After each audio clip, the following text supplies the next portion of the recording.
அனைவருக்கும் அன்பான வணக்கம். முதியோர் இல்லம் எதற்காக ஏற்பட்டது? இதை நீங்கள் தெரிஞ்சுக்கணுன்னா இந்த வீடியோவை கட்டாயம் பாருங்கள். பெற்றோர்கள் பிள்ளைகளை பெற்று பாதுகாத்து வளர்க்கிறார்கள். சிறந்த கல்வியை அளிப்பதற்காக நல்ல பள்ளிகளை தேர்ந்தெடுக்கிறார்கள், நல்ல கல்லூரிகளை தேர்ந்தெடுக்கிறார்கள், சிறந்த கல்வியை அளிக்கிறார்கள். பின்பு நல்ல ஊதியத்தோடு கூடிய வேலையையும் வாங்கி தரக்கூடிய சூழ்நிலையை உருவாக்குகிறார்கள். பிறகு திருமணமும் செய்து வைக்கிறார்கள். அதோடு பெற்றோர்களுடைய கடமை முடிந்து விடுகிறது. ஆனால் வாழ்க்கை இன்னும் தொடர்கிறது. பெற்றோர்களை பிள்ளைகள் பாதுகாக்கிறார்களா? நம்மை பாதுகாத்தது போல அவர்களையும் நாம் பாதுகாக்க வேண்டும் என்று பிள்ளைகள் நினைக்கிறார்களா?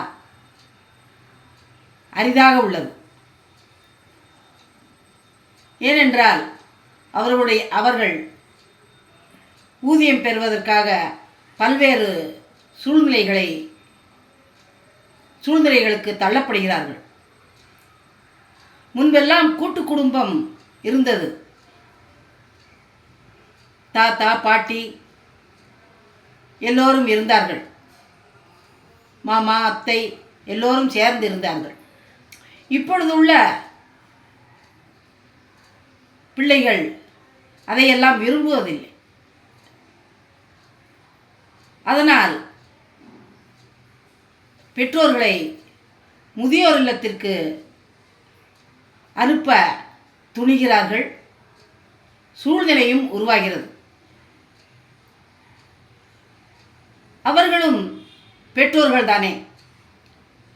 நமக்கு நாளை இதே நிலைமை உருவாகும் என்பதை மறந்து விடுகிறார்கள்.